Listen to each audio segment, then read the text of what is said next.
Welcome to the home of WWE news, rumors, and gossip in real time. Click the bell, subscribe, and turn on all notifications today. Don't forget to become a channel member and send a super thanks donation below. And now, your host. He is the most consistent and dedicated in YouTube history, Seanzviewent. With just hours away before the blue brand of SmackDown tonight on the USA Network, we are unraveling, we are unveiling, we are exposing, we are leaking the most significant, the most prominent, the most dominant WWE here on The Unapologetic. Remember to tell your friends, your girlfriends, your boyfriends about Sean's Entertainment. Tell your family members, everyone you know. And remember to become a channel member today if you want me to stay and remain on this very website to the delight of each and every one of you. Now let's get in to all the rumors, the news, the headlines that is dominating at this hour, at this time. If you haven't already, please go check out my video from earlier before, guys.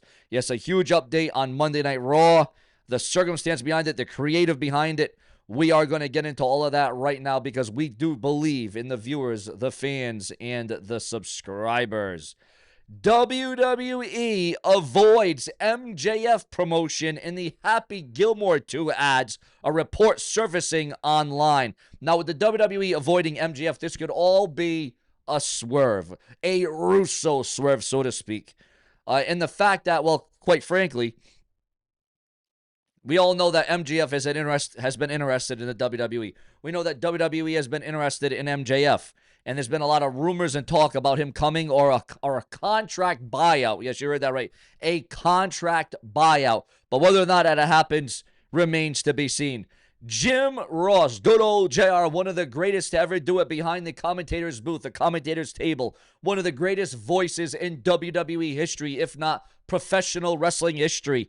Jim Ross takes the high road in the Ric Flair controversy. And if you don't know about the controversy between Ric Flair and Jim Ross, well, then you might want to look it up because if I were to explain it right now, I've already talked about it. I've already brought it up. I've already went in depth about it. If you don't know what's going on between Ric Flair and Jim Ross, there's a lot of controversy, a lot of backlash. Quite frankly, there's a lot of emotion. You're going to go want to check that out right now. Huge update on the NWO. Another win for the NWO.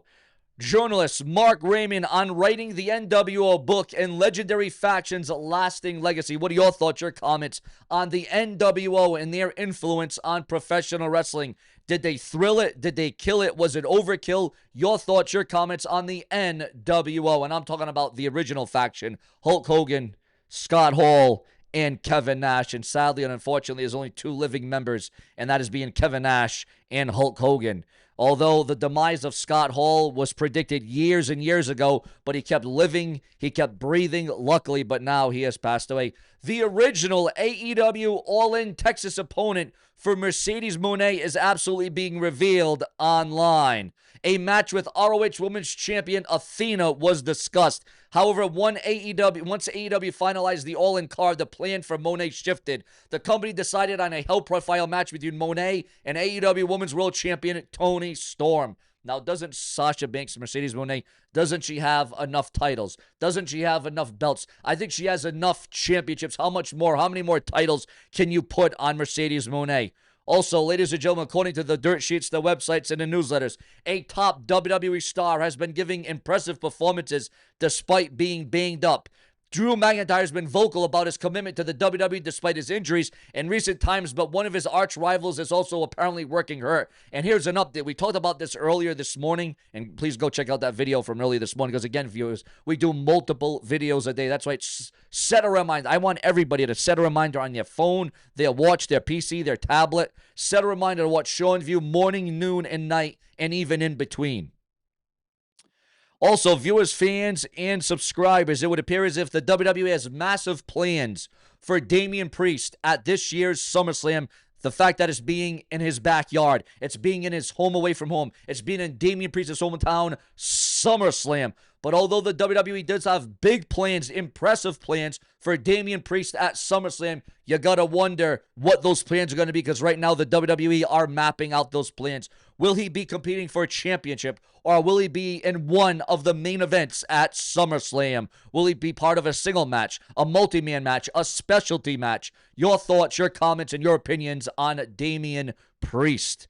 Also, viewers, fans, and subscribers here on The Brash and the Brazen, Rey Mysterio explains why he has never really turned heel in WWE, despite turning heel in WCW for a short time. Cora Jade opens up about backlash over her OnlyFans debut. AEW Mercedes Moné makes history with an Arena Mexico victory. Goldberg's response. Goldberg's retort. I'm old. Goldberg responds to criticism of his Raw appearance. I was 176-0. I don't have to stand in line. So Bully Ray can bite me, but everybody's got an opinion, and Bully Ray has a podcast that's about wrestling. And so you're obviously going to chime in and give your 2 cents, and I respect Bully Ray to death, and I respect his opinions, but his opinion is like an a-hole, and everybody's got one. So I mean, that's fine. Goldberg said, listen, I'm 58 years old. Everybody's like, oh, Goldberg's limping to the ring. Goldberg's small. Goldberg's old. I am freaking old. What do you want me to do? Turn the clock back? But show me another 58-year-old dude that's willing to go out and do this like me, Goldberg. I mean, there's a couple, but I'm going to hopefully surpass their performance, and at the end of the day, I got to surpass my performance in the past.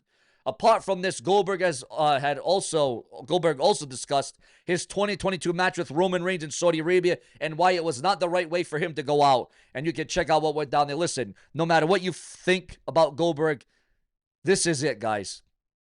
This is his final match. Why do you have such a big problem with Goldberg having this one final match? You'll never see him ever again. You can call him Oldberg. You can call him out of tune, out of whack. You can say what you want about Goldberg, but the man is a draw. The man draws the ratings. He draws the people in the arena. And most importantly, Goldberg draws a reaction.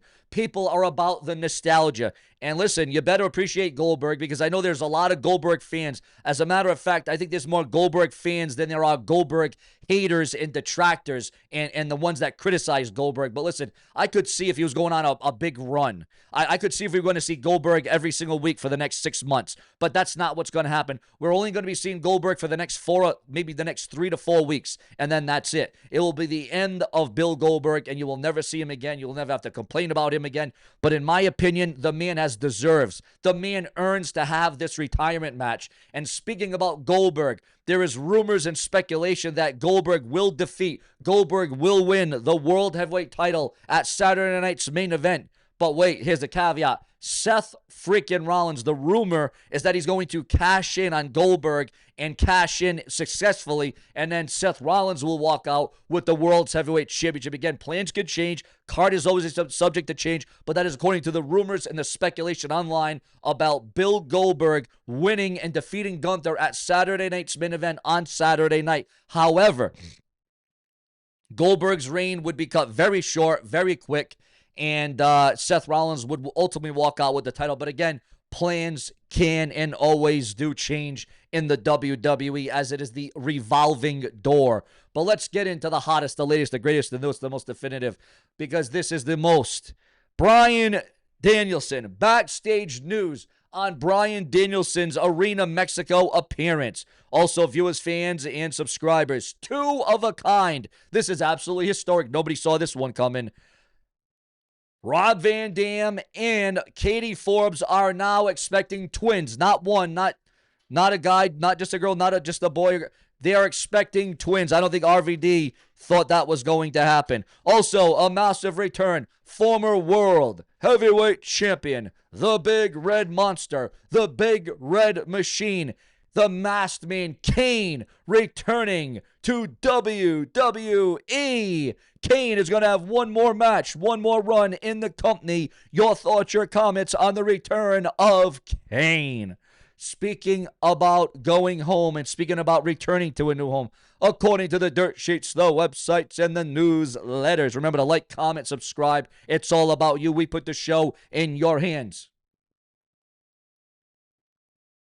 It would appear as if it will be for the final time.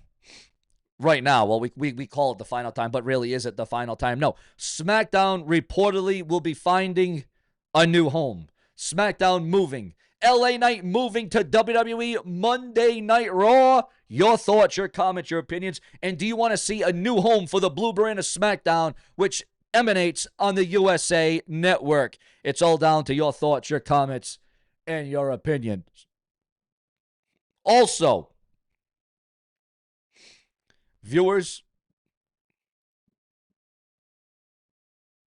backstage news on Jey Uso's short world title reign. That was always the plan. Jey Uso was never going to go on a long extended run as the World Heavyweight Champion. Jey Uso was always expected to be a transitional champion. Your thoughts, your comments, and your feedback on that.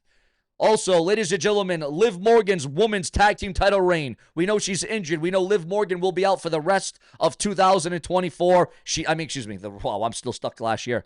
She will be out for the rest of this year, 2025. She is expected to return in the Royal Rumble and win the 2026 Royal Rumble Women's match.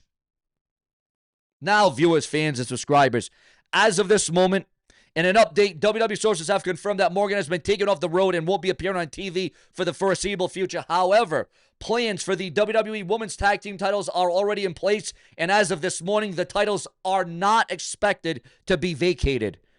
Now, I don't get this. I don't understand this. I really don't get why they wouldn't do it. Isn't there other women, other girls to win the tag team titles, or is the division just they don't have anything creative? They don't have anything compelling. I don't understand. Ladies and gentlemen, how could Liv Morgan hold on to the women's tag team titles? Or maybe Liv Morgan's tag team partner will find a replacement, a fill-in to defend those titles. Now, I could see why they would do that. Your thoughts, your comments, your opinions. If it weren't for you, there would be no Seanzviewent. We come through when the lights are on bright. Your thoughts, your comments, and your opinions. Later.